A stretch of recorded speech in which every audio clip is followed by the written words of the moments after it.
Rolls Royce ಜಗತ್ತಿನ ಅತ್ಯಂತ ದುಬಾರಿ ಲಕ್ಸುರೀಸ್ ಕಾರ್ ಆಗಿದೆ. ಜಗತ್ತಿನ ಶ್ರೀಮಂತ ಜನರು ರೋಲ್ಸ್ ರಾಯ್ಸ್ ಕಾರನ್ನ ಓನ್ ಮಾಡೋ ಕನಸನ್ನ ಕಾಣ್ತಾರೆ. ಆದ್ರೆ ಅದು ಎಲ್ಲರಿಂದಲೂ ಸಾಧ್ಯ ಆಗೋದಿಲ್ಲ. ಯಾಕಂದ್ರೆ ರೋಲ್ಸ್ ರಾಯ್ಸ್ ಅನ್ನೋ ಈ ಬ್ರಾಂಡ್ ಅಷ್ಟೊಂದು ಎಕ್ಸ್ಪೆನ್ಸಿವ್ ಆಗಿದೆ. ಆದ್ರೆ ಇಂತಹ ಒಂದು ಬ್ರಾಂಡೆಡ್ ಲಕ್ಸುರೀಸ್ ಕಾರ್ಗಳ ಜರ್ನಿ ಶುರುವಾಗೋದು ಇಂತಹ ಒಬ್ಬ ಹುಡುಗನಿಂದ. ಇವನ ಬಾಲ್ಯದ ಜೀವನ ಪೂರ್ತಿ ತೀರಾ ಬಡತನ ಮತ್ತು ಕಷ್ಟದಿಂದ ತುಂಬಿ ಹೋಗಿರುತ್ತೆ. ಕತೆ ಶುರುವಾಗುತ್ತೆ 1863. ಇಂಗ್ಲೆಂಡ್ ನ ಒಂದು ಸಣ್ಣ ಹಳ್ಳಿಯಲ್ಲಿ ಒಂದು ಹುಡುಗನ ಜನ್ಮವಾಗುತ್ತೆ. ಅವನೇ ಹೆನ್ರಿ ರಾಯ್ಸ್. ಹೆನ್ರಿ ರಾಯ್ಸ್ 4 ವರ್ಷದವನಿದ್ದಾಗ ಅವನ ತಂದೆಯ ಬಿಸ್ನೆಸ್ ಪೂರ್ತಿ ಲಾಸ್ ಆಗಿ ಹೋಗುತ್ತೆ. ಹೀಗಾಗಿ ಅವರ ಫ್ಯಾಮಿಲಿ ಪೂರ್ತಿ ಬೀದಿಗೆ ಬಂದ್ಬಿಡುತ್ತೆ. ಆದ್ರೆ ಇದು ಪ್ರಾರಂಭ ಮಾತ್ರ. ರಾಯ್ಸ್ 9 ವರ್ಷದವನಿದ್ದಾಗ ಅವನ ತಂದೆ ತೀರಿ ಹೋಗ್ತಾರೆ. ಹೀಗಾಗಿ ಅವರ ತಾಯಿ ಅಲ್ಲಲ್ಲಿ ಸಣ್ಣ ಪುಟ್ಟ ಕೆಲಸ ಮಾಡ್ತಿರ್ತಾರೆ ಮತ್ತು ರಾಯ್ಸ್ ನ್ಯೂಸ್ ಪೇಪರ್ ಹಾಕ್ತಿರ್ತಾನೆ. ಹೀಗೆ ಜೀವನವನ್ನ ಕಷ್ಟದಿಂದ ದುಡ್ತಿರ್ತಾರೆ. 14ನೇ ವಯಸ್ಸಿಗೆ ರಾಯ್ಸ್ ನ ಲೈಫ್ ನಲ್ಲಿ ಒಂದು ಟರ್ನಿಂಗ್ ಪಾಯಿಂಟ್ ಬರುತ್ತೆ.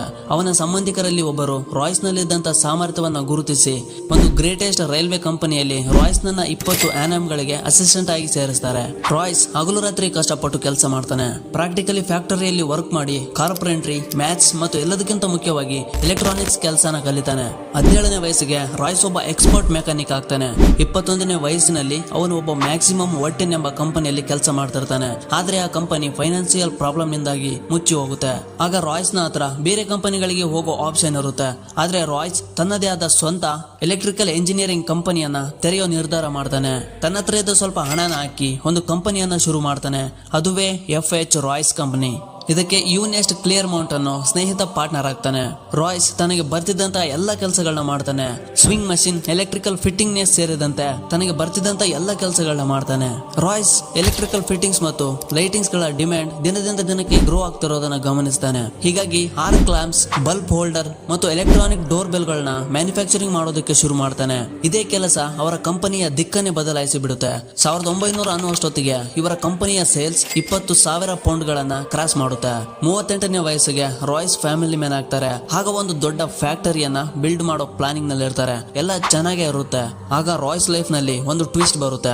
1901ರಲ್ಲಿ ಜರ್ಮನ್ ಮತ್ತು ಅಮೆರಿಕನ್ ಕಂಪನಿಗಳು ಬ್ರಿಟಿಷ್ ಎಲೆಕ್ಟ್ರಾನಿಕ್ ಮಾರ್ಕೆಟ್ ಗೆ ಎಂಟ್ರಿಯನ್ನ ಕೊಡ್ತವೆ. ಕಾಂಪಿಟೇಷನ್ ಜಾಸ್ತಿ ಆಗುತ್ತೆ. ಪ್ರಾಡಕ್ಟ್ ಗಳ ಪ್ರೈಸ್ ತೀರಾ ಕಡಿಮೆ ಆಗುತ್ತೆ. ಇದರಿಂದಾಗಿ ರಾಯ್ಸ್ ನ ಕಂಪನಿ ಲಾಸ್ ನಲ್ಲಿ ಹೋಗುತ್ತೆ ಮತ್ತು ರಾಯ್ಸ್ ನ ಹೆಲ್ತ್ ಕೆಡುತ್ತೆ. ಡಾಕ್ಟರ್ ರಾಯ್ಸ್ ಗೆ ಒಂದು ಸಿಂಪಲ್ ಅಡ್ವೈಸ್ ಅನ್ನ ಕೊಡ್ತಾರೆ. ರಾಯ್ಸ್ ಗೆ ಶಾಂತಿಯುತವಾದ ವಾತಾವರಣದಲ್ಲಿರೋ ಅವಶ್ಯಕತೆ ಇರುತ್ತೆ. ಅದಕ್ಕೆ ಅವರು ಒಂದು ಕಾರನ್ನ ಓನ್ ಮಾಡೋ ಅಡ್ವೈಸ್ ಅನ್ನ ಕೊಡ್ತಾರೆ. ಆದ್ರೆ ಆಗಿನ ಕಾರುಗಳು ಟಯರ್ಡ್ ಆಗದೆ ಜರ್ನಿ ಮಾಡೋದಕ್ಕೆ ಆಗ್ತಾ ಇರಲಿಲ್ಲ. ರಾಯ್ಸ್ ಡೆಕವಿಲೆ ಎಂಬ ಒಂದು ಕಾರನ್ನ ತಗೋತಾರೆ.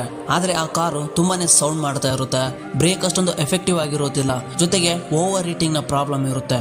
ರಾಯ್ಸ್ ಇದರಲ್ಲಿ ಮೈನರಿಂಗ್ ಮಾಡಿಫಿಕೇಶನ್ ಅವಶ್ಯಕತೆ ಇದೆ ಅಂತ ಯೋಚಿಸಿ ಅದನ್ನ ಸಂಪೂರ್ಣವಾಗಿ ರೀಡಿಸೈನ್ ಮಾಡ್ಬಿಡ್ತಾರೆ. ಈ ರೀಡಿಸೈನ್ ಕಾರ್ ರಿಯಲ್ ಕಾರ್ ಗಿಂತ ಯೂನಿಕ್ ಆಗಿ ಕಾಣಿಸೋದಕ್ಕೆ ಶುರುವಾಗುತ್ತೆ. ಇದರಿಂದ ರಾಯ್ಸ್ಗೆ ಒಂದು ಕಾನ್ಫಿಡೆನ್ಸ್ ಬರುತ್ತೆ. ನಾನು ಸಹ ಕಾರ್ನ ಬಿಲ್ಡ್ ಮಾಡಬಹುದು, ಕಾರ್ನ ಬಿಸ್ನೆಸ್ ಮಾಡಬಹುದು ಅಂತ. ಅದಕ್ಕೆ ಒಂದು ಟೀಮ್ ನ ತಗೊಂಡು ಹೊಸ ಕಾರ್ನ ಡಿಸೈನ್ ಮಾಡೋದಕ್ಕೆ ಶುರು ಮಾಡ್ತಾರೆ.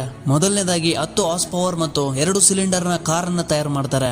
ಈ ಕಾರು ರಾಯ್ಸ್ ಎಕ್ಸ್ಪೆಕ್ಟ್ ಮಾಡದಂಗೆ ಶಬ್ದ ಮಾಡದೆ ಬಾಳಿಕೆ ಬರುವಂತಹ ಒಂದು ನಂಬಿಕೆಯುಳ್ಳ ಎಲ್ಲ ಕಾರುಗಳಿಗಿಂತ ಚೆನ್ನಾಗಿರುವ ಕಾರ್ ಆಗಿರುತ್ತೆ. ಏಪ್ರಿಲ್ 1, 1904 ಇದನ್ನ ರೋಡ್ ಟೆಸ್ಟ್ ಮಾಡ್ತಾರೆ. ಇದು ಮೊದಲ ಟೆಸ್ಟ್ ನಲ್ಲಿ ಯಾವುದೇ ಪ್ರಾಬ್ಲಮ್ ಇಲ್ಲದೆ 50 ಕಿಲೋಮೀಟರ್ ಅನ್ನ ಕವರ್ ಮಾಡುತ್ತೆ. ರಾಯ್ಸ್ ಇದೇ ಮಾಡೆಲ್ ನ 2 ಕಾರುಗಳನ್ನ ರೆಡಿ ಮಾಡ್ತಾರೆ. ಟೆಸ್ಟ್ ಮಾಡ್ತಾ ಇನ್ನಷ್ಟು ಇಂಪ್ರೂವ್ ಮಾಡೋಕೆ ರಾಯ್ಸ್ ವರ್ಲ್ಡ್ ಕ್ಲಾಸ್ ಕಾರ್ ಅನ್ನೇನೋ ತಯಾರು ಮಾಡ್ತಾರೆ. ಆದ್ರೆ ಇದನ್ನ ಬೇರೆ ಬೇರೆ ಮಾರ್ಕೆಟ್ ಗಳಲ್ಲಿ ಡೆಲಿವರಿ ಮಾಡೋ ಕೆಪಾಸಿಟಿ ಇರೋದಿಲ್ಲ. ಆಗ ರಾಯ್ಸ್ ನ ಬ್ರಾಂಡ್ ನಲ್ಲಿ ಇನ್ನೊಂದು ಹೆಸರು ಎಂಟ್ರಿ ಆಗುತ್ತೆ, ಚಾರ್ಲ್ಸ್ ರೂಲ್ಸ್. ಚಾರ್ಲ್ಸ್ ರೂಲ್ಸ್ ಒಬ್ಬ ಪ್ಯಾಷನೇಟ್ ಮೋಟರಿಸ್ಟ್ ಆಗಿರ್ತಾನೆ ಮತ್ತು ಬ್ರಾಂಡೆಡ್ ಕಾರುಗಳ ಸಕ್ಸಸ್ಫುಲ್ ಬಿಸ್ನೆಸ್ ಮ್ಯಾನ್ ಆಗಿರ್ತಾನೆ. ರೋಲ್ಸ್ ಒಂದು ಲಕ್ಸುರಿಯಸ್ ಬ್ರಿಟಿಷ್ ಕಾರ್ ನ ರೆಡಿ ಮಾಡೋದಕ್ಕೆ ಒಬ್ಬ ಎಕ್ಸ್ಪರ್ಟ್ ಎಂಜಿನಿಯರ್ ನ ಹುಡುಕಾಟದಲ್ಲಿರ್ತಾನೆ. ಹೀಗೆ ಇವನ ಕಣ್ಣಿಗೆ ಬೀಳುತ್ತೆ ರಾಯ್ಸ್ ನ ಕಾರ್. ಹೀಗೆ ಚಾರ್ಲ್ಸ್ ರೂಲ್ಸ್ ಮತ್ತು ಹೆನ್ರಿ ರಾಯ್ಸ್ ಸೇರಿ ಅಗ್ರಿಮೆಂಟ್ ಮಾಡ್ಕೊಂಡು ಒಂದು ಕಂಪನಿಯನ್ನ ಶುರು ಮಾಡ್ತಾರೆ. ಅದುವೇ Rolls Royce. Rolls Royce company ಮೊದಲ ಬಾರಿಗೆ 4 ರೋಲ್ಸ್ ರಾಯ್ಸ್ 10, 15, 20 ಮತ್ತು 30 ಹಾರ್ಸ್ ಪವರ್ ನ ಕಾರುಗಳನ್ನ ರೆಡಿ ಮಾಡುತ್ತೆ. ರೋಲ್ಸ್ ಗೆ ಕಾರ್ ಮಾರ್ಕೆಟಿಂಗ್ ಬಗ್ಗೆ ತುಂಬಾ ಚೆನ್ನಾಗಿ ಗೊತ್ತಿರುತ್ತೆ. ಅವರು ಒಂದು ರೇಸಿಂಗ್ ಕಾಂಪಿಟೇಷನ್ ಅಲ್ಲಿ ಪಾರ್ಟಿಸಿಪೇಟ್ ಮಾಡೋ ನಿರ್ಧಾರ ಮಾಡ್ತಾರೆ. ಇದರಲ್ಲಿ ರೋಲ್ಸ್ ರಾಯ್ಸ್ ಕಾರ್ ಇಲ್ಸಿ ಆಫ್ ಮ್ಯಾನ್ ಟೂರಿಸ್ಟ್ ಟ್ರೋಫಿಯನ್ನ ಗೆದ್ದು ರೆಕಾರ್ಡ್ ಅನ್ನ ಸೃಷ್ಟಿ ಮಾಡುತ್ತೆ. ರೋಲ್ಸ್ ರಾಯ್ಸ್ ಒಂದು ಗ್ರೇಟೆಸ್ಟ್ ಕಂಪನಿಯನ್ನೇನೋ ಸ್ಥಾಪಿಸಿತ್ತು. ಆದ್ರೆ ಒಂದು ಸಕ್ಸಸ್ಫುಲ್ ಕಾರ್ ನ ಹೆಸರು ಮಾತ್ರ ಬಾಕಿ ಇತ್ತು. 1906ರಲ್ಲಿ ರೋಲ್ಸ್ ರಾಯ್ಸ್ 40-50 ಹಾರ್ಸ್ ಪವರ್ ನ ಮತ್ತು 6 ಸಿಲಿಂಡರ್ ನ ಕಾರ್ ನ ಲಾಂಚ್ ಮಾಡುತ್ತೆ. ಇದುವೇ ಸಿಲ್ವರ್ ಗೋಸ್ಟ್. ಈ ಕಾರು 24,000 ಕಿಲೋಮೀಟರ್ ಅನ್ನ ಯಾವುದೇ ಪ್ರಾಬ್ಲಮ್ ಇಲ್ಲದೆ ಕವರ್ ಮಾಡುತ್ತೆ. ಈ ಕಾರು ತುಂಬಾನೇ ಸ್ಮೂತ್ ಹಾಗೂ ಲಕ್ಸುರಿಯಸ್ ಆಗಿರುತ್ತೆ. ಹೀಗಾಗಿ ಇದು best car in the world ಆಗುತ್ತೆ. ಇದಕ್ಕೆ ಡಿಮ್ಯಾಂಡ್ ಕೂಡ ಹೆಚ್ಚಾಗುತ್ತೆ. ಈ ಸಮಯದಲ್ಲಿ ಶ್ರೀಮಂತರು, ಕಿಂಗ್ ಕ್ವೀನ್ಸ್, ಬಿಸಿನೆಸ್ ಮ್ಯಾನ್ ಗಳು ಈ ಕಾರನ್ನ ಬಳಸೋದಕ್ಕೆ ಶುರು ಮಾಡ್ತಾರೆ. ಹೀಗೆ ಪಾರ್ಟ್ನರ್ಶಿಪ್ ನಿಂದ ಆದ ಈ ಒಂದು ಕಂಪನಿ ಊಹಿಸದ ಸಕ್ಸಸ್ ಅನ್ನ ಕಾಣುತ್ತೆ.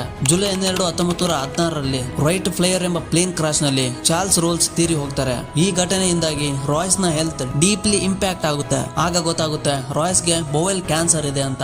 ಆದ್ರೆ ಒಂದು ಸಣ್ಣ ಆಪರೇಷನ್ ಮಾಡ್ಬೇಕಿತ್ತು. ಆದ್ರೆ ಅವರು 3 ತಿಂಗಳವರೆಗೆ ಮಾತ್ರ ಬದುಕ್ತಾರೆ ಅಂತ ಡಾಕ್ಟರ್ ಹೇಳ್ತಾರೆ. ಆದ್ರೆ ಪವಾಡವೋ ಎಂಬಂತೆ ಅದೇ 3 ತಿಂಗಳಲ್ಲಿ ರಾಯ್ಸ್ 100% ರಿಕವರ್ ಆಗ್ತಾರೆ. ವಾಪಸ್ ಬಂದ್ಮೇಲೆ ಸಿಲ್ವರ್ ಗೋಸ್ಟ್ ಕಾರ್ ನಲ್ಲಿ ಸ್ವಲ್ಪ ಇಂಪ್ರೂವ್ಮೆಂಟ್ ಅನ್ನ ತರ್ತಾರೆ. ಈ ಸಮಯದಲ್ಲಿ ಕಾರುಗಳ ಮೇಲೆ ಬ್ರಾಂಡೆಡ್ ಕಂಪನಿಗಳು ತಮ್ಮದೇ ಆದ ಮ್ಯಾಸ್ಕೆಟ್ ಲೋಗೋಗಳನ್ನು ಹಾಕುವುದು ಟ್ರೆಂಡ್ ಆಗಿರುತ್ತೆ. ಇದನ್ನ ರಾಯ್ಸ್ ಗಮನಿಸಿ ಗಂಭೀರವಾಗಿ ತಗೊಳ್ತಾರೆ. ನಂತರ ತಮ್ಮದೇ ಆದ ಮ್ಯಾಸ್ಕಟ್ ಅನ್ನ ಡಿಸೈನ್ ಮಾಡ್ತಾರೆ. ಈ ಮ್ಯಾಸ್ಕಟ್ ನಲ್ಲಿ ಎಲಿನರ ತಾನ್ವಟನ್ ಎಂಬ ಬ್ರಿಟಿಷ್ ನಟಿ ಮತ್ತು ಮಾಡೆಲ್ ನ ಬಳಸ್ತಾರೆ. ಇದರಲ್ಲಿ ಒಬ್ಬ ಮಹಿಳೆಯು ಮುಂದೆ ಬಾಗಿ ತನ್ನ ಕೈಗಳನ್ನ ಹಿಂದೆ ಚಾಚಲಾಗಿದೆ ಮತ್ತು ಅವಳ ಮೇಲೆ ಬಲವಾದ ಗಾಳಿ ಬೀಸ್ತಾ ಇದೆ. ಇದು ಸ್ವತಂತ್ರ ಮತ್ತು ವೇಗವನ್ನು ಸೂಚಿಸುತ್ತದೆ. ಈ ಮ್ಯಾಸ್ಕಟ್ ನ ಹೆಸರು ಸ್ಪಿರಿಟ್ ಆಫ್ ಎಕ್ಸ್ಟಸಿ. ಎಕ್ಸ್ಟಸಿ ಅರ್ಥ ಬಹಳ ಸಂತೋಷವಾಗಿರುವುದು ಎಂದು. ಈ ಎಲ್ಲ ಇಂಪ್ರೂವ್ಮೆಂಟ್ ಗಳ ನಂತರ ರೋಲ್ಸ್ ರಾಯ್ಸ್ ನ ಸೇಲ್ಸ್ ಮತ್ತು ಪ್ರಾಫಿಟ್ಸ್ ಗ್ರೋ ಆಗ್ತಾ ಹೋಗುತ್ತೆ. 1913 ಅನ್ನುವಷ್ಟರಲ್ಲಿ ಇವರ ಪ್ರಾಫಿಟ್ 90,000 ಪೌಂಡ್ಸ್ ಗಳಾಗಿರುತ್ತೆ. ಇದರ ಜೊತೆಗೆ ಈ ಬ್ರಾಂಚ್ ಗಳನ್ನ ಇಂಟರ್ನ್ಯಾಷನಲ್ ಆಗಿ ಎಕ್ಸ್ಪೋರ್ಟ್ ಮಾಡಬೇಕು ಅಂದುಕೊಳ್ಳುವಾಗ ರೋಲ್ಸ್ ರಾಯ್ಸ್ ಗೆ ಮತ್ತೊಂದು ಬಲವಾದ ಹೊಡೆತ ಬೀಳುತ್ತೆ. ಅದುವೇ ವರ್ಲ್ಡ್ ವಾರ್ 1. 1914ರಲ್ಲಿ ವರ್ಲ್ಡ್ ವಾರ್ 1 ನಡೆಯುತ್ತೆ. ಇದರಿಂದ ಎಕಾನಮಿ ಕ್ರಾಶ್ ಆಗುತ್ತೆ. ಇದರ ಡೈರೆಕ್ಟ್ ಇಂಪ್ಯಾಕ್ಟ್ ಆಗೋದು ರೋಲ್ಸ್ ರಾಯ್ಸ್ ಕಾರ್ ಸೇರಿದಂತೆ ಹಲವು ಬ್ರಾಂಡೆಡ್ ಲಕ್ಸುರಿ ಕಾರ್ ಕಂಪನಿಗಳ ಮೇಲೆ. ಕಂಪನಿಗಳು ಲಾಸ್ ಗೆ ಹೋಗ್ತವೆ. ಆದ್ರೆ ರಾಯ್ಸ್ ನ ಮೈಂಡ್ ನಲ್ಲಿ ಬೇರೆನೆ ನಡೀತಾ ಇರುತ್ತೆ. ಆವಾಗ ಯುದ್ಧ ಮಾಡೋದಕ್ಕೆ ಹೈ ಪರ್ಫಾರ್ಮೆನ್ಸ್ ಗಾಡಿಗಳು ಇರೋದಿಲ್ಲ. ಆಗ ರಾಯ್ಸ್ ಮಿಲಿಟರಿ ಅಥಾರಿಟಿ ಜೊತೆ ಮಾತಾಡ್ತಾರೆ. ರಾಯ್ಸ್ ತಮ್ಮ ಸಿಲ್ವರ್ ಗೋಸ್ಟ್ ಕಾರನ್ನ ಮಾಡಿಫೈ ಮಾಡಿ ಒಂದು ಆರ್ಮೇಡ್ ಕಾರನ್ನಾಗಿ ಮಾಡ್ತಾರೆ ಮತ್ತು ಯುದ್ಧದಲ್ಲಿ ಇಂಪ್ಯಾಕ್ಟ್ ಆದಂತ ಸೈನಿಕರನ್ನ ಟ್ರೀಟ್ ಮಾಡೋದಕ್ಕೆ ಸಿಲ್ವರ್ ಗೋಸ್ಟ್ ಕಾರನ್ನ ಆಂಬುಲೆನ್ಸ್ ಅನ್ನಾಗಿ ಮಾಡಿಫೈ ಮಾಡ್ತಾರೆ. ಇದು ಅದೆಷ್ಟೋ ಸೈನಿಕರ ಪ್ರಾಣವನ್ನ ಉಳಿಸುವಲ್ಲಿ ಯಶಸ್ವಿಯಾಗುತ್ತೆ. ರೋಲ್ಸ್ ರಾಯ್ಸ್ ಕಾರುಗಳ ಹೈ ಪರ್ಫಾರ್ಮೆನ್ಸ್ ಮತ್ತು ಲಕ್ಸುರಿಯಸ್ ಕಾರಣದಿಂದಾಗಿ ಹೈ ರ್ಯಾಂಕಿಂಗ್ ಆಫೀಸರ್ ಗಳು ಈ ಕಾರುಗಳನ್ನ ಬಳಸೋದಕ್ಕೆ ಶುರು ಮಾಡ್ತಾರೆ. ಮಿಲಿಟರಿ ಜೊತೆ ಕೆಲಸ ಮಾಡ್ತಾ ಮಾಡ್ತಾ ರಾಯ್ಸ್ ಗೆ ಒಂದು ವಿಷಯ ಗೊತ್ತಾಗುತ್ತೆ. ಬ್ರಿಟಿಷ್ ಏರ್ ಫೋರ್ಸ್ ಅವರು ಏರೋಪ್ಲೇನ್ ನ ಇಂಜಿನ್ ಗಾಗಿ ಫ್ರೆಂಚ್ ಮೇಲೆ ತುಂಬಾನೇ ಡಿಪೆಂಡ್ ಆಗಿತ್ತು. ಆಗ ಬ್ರಿಟಿಷ್ ಕಂಪನಿಗೆ ಏರೋಪ್ಲೇನ್ ನ ಇಂಜಿನ್ ನ ಅವಶ್ಯಕತೆ ತುಂಬಾನೇ ಇತ್ತು. ಈ ಅವಕಾಶನ ಬಳಸಿಕೊಂಡ ರಾಯ್ಸ್ ಇಂಜಿನ್ ಡಿಸೈನ್ ಮಾಡೋದನ್ನ ಕಲಿತು ಖುದ್ದಾಗಿ ತಾನೇ ಒಂದು ಇಂಜಿನ್ ನ ಡಿಸೈನ್ ಮಾಡ್ತಾನೆ. ಇವರ ಮೊದಲ ಇಂಜಿನ್ ಆಗಿತ್ತು ದ ಈಗಲ್. ಹೀಗೆ ಏರೋಪ್ಲೇನ್ ನ ಇಂಜಿನ್ ಡಿಸೈನ್ ಅಲ್ಲೂ ಕೂಡ ಒಂದು ಅದ್ಭುತವಾದ ಮೈಲುಗಲ್ಲನ್ನ ಸಾಧಿಸ್ತಾರೆ. ನಂತರ ಕಮರ್ಷಿಯಲ್ ಏರೋಪ್ಲೇನ್ ಇಂದ ಹಿಡಿದು ವಾರ್ ನ ಏರೋಪ್ಲೇನ್ ಗಳವರೆಗೂ ಇವರ ಇಂಜಿನ್ ಅನ್ನೇ ಬಳಸಲಾಗುತ್ತೆ. 1918ರಲ್ಲಿ ವರ್ಲ್ಡ್ ವಾರ್ 1 ಎಂಡ್ ಆಗುತ್ತೆ. ನಂತರದ 15 ವರ್ಷಗಳವರೆಗೆ ರಾಯ್ಸ್ ಕಾರ್ ಮತ್ತು ಏರೋ ಇಂಜಿನ್ ಗಳ ಎರಡರ ಮೇಲೂ ಫೋಕಸ್ ಮಾಡ್ತಾರೆ. ನಂತರ ಒಂದು ಸಣ್ಣ ಬಜೆಟ್ ನ ಸ್ಮಾಲ್ ಕಾರ್ ನ ಮಾರ್ಕೆಟ್ ಗೆ ತರ್ತಾರೆ. ಅದುವೇ 20. ಆದ್ರೆ ಈ ಕಾರ್ ಸಂಪೂರ್ಣವಾಗಿ ಫೇಲ್ ಆಗೋಗುತ್ತೆ. 1925ರಲ್ಲಿ ಮಾರ್ಕೆಟ್ ನಲ್ಲಿ ರೋಲ್ಸ್ ರಾಯ್ಸ್ ಜೊತೆ ಬ್ರಾಂಡೆಡ್ ಕಾರು ಕಂಪನಿಗಳು ಕಾಂಪಿಟೇಷನ್ ಗೆ ಬಿದ್ದಿರ್ತವೆ. ಹೀಗಾಗಿ ರೋಲ್ಸ್ ರಾಯ್ಸ್ ಗೆ ತನ್ನ ಬ್ರಾಂಡ್ ನ ಮೇಂಟೈನ್ ಗಾಗಿ ಸಿಲ್ವರ್ ಗೋಸ್ಟ್ ಕಾರ್ ಬ್ರಾಂಡ್ ನ ರೀಪ್ಲೇಸ್ ಮಾಡುವಂತ ಒಂದು ಕಾರ್ ನ ಅವಶ್ಯಕತೆ ಇರುತ್ತೆ. ಆಗ ಲಾಂಚ್ ಆಗೋದು ದಿ ನ್ಯೂ ಫ್ಯಾಂಟಮ್ ಅನ್ನೋ ಕಾರ್. ಈ ಫ್ಯಾಂಟಮ್ ಅನ್ನೋ ಕಾರ್ ತುಂಬಾ ದೊಡ್ಡ ಸಕ್ಸಸ್ ಅನ್ನ ಕಾಣುತ್ತೆ. ರೋಲ್ಸ್ ರಾಯ್ಸ್ ಮತ್ತೆ ತನ್ನ ಬ್ರಾಂಡ್ ಮೇಂಟೈನ್ ಮಾಡಿ ಕಾರ್ ಮಾರ್ಕೆಟ್ ನಲ್ಲಿ ಕಿಂಗ್ ಆಗುತ್ತೆ.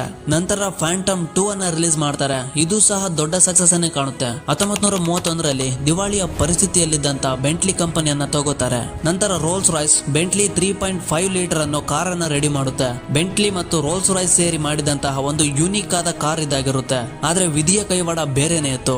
ರಾಯ್ಸ್ ಈ ಕಾರು ರೋಡಿಗಿಳಿಯೋದನ್ನ ನೋಡೋದೇ ಇಲ್ಲ. ಏಪ್ರಿಲ್ 22, 1933 ರಾಯ್ಸ್ ತಮ್ಮ 70ನೇ ವಯಸ್ಸಿನಲ್ಲಿ ತೀರಿ ಹೋಗ್ತಾರೆ. ಹೆನ್ರಿ ರಾಯ್ಸ್ ನ ಮರಣದ ನಂತರ ರೋಲ್ಸ್ ರಾಯ್ಸ್ ಕಂಪನಿ ಅನೇಕ ಅಪ್ಸ್ ಅಂಡ್ ಡೌನ್ಸ್ ಗಳನ್ನ ಕಾಣುತ್ತೆ ಮತ್ತು ಒಂದೇ ರೀತಿಯಾದ Phantom 3, silver shadow, silver ghost ರೀತಿಯ ಐಕಾನಿಕ್ ಕಾರುಗಳನ್ನ ಲಾಂಚ್ ಮಾಡುತ್ತೆ. ಇನ್ನೊಂದು ಕಡೆ ಈ ಕಂಪನಿಗೆ 1960ರಲ್ಲಿ ಫೈನಾನ್ಷಿಯಲ್ ಡಿಫಿಕಲ್ಟಿ ಎದುರಾಗುತ್ತೆ. ಇದರ ಕಾರಣದಿಂದಾಗಿ ಏವಿಯೇಷನ್ ಮತ್ತು ಆಟೋಮೊಬೈಲ್ಸ್ ಗಳನ್ನ ಸಪರೇಟ್ ಆಗಿ ಮಾಡುತ್ತೆ. ಆದ್ರೆ ಇವಾಗ ರೋಲ್ಸ್ ರಾಯ್ಸ್ BMW ನ ಒಡೆತನದಲ್ಲಿದೆ. ಆದ್ರೆ ಇವತ್ತಿಗೂ ಕೂಡ Rolls Royce ultimate luxuries iconic ಕಾರುಗಳ ಸಿಂಬಲ್ ಆಗಿದೆ. ಅದಕ್ಕೆ ಇವತ್ತು ಅದೆಷ್ಟೇ ದೊಡ್ಡ ಶ್ರೀಮಂತ ಇದ್ರೂ ಕೂಡ ರೋಲ್ಸ್ ರಾಯ್ಸ್ ಕಾರ್ ಇಲ್ಲ ಅಂದ್ರೆ ಅವರ ಶ್ರೀಮಂತಿಕೆ ಪೂರ್ತಿ ಅನಿಸೋದೇ ಇಲ್ಲ.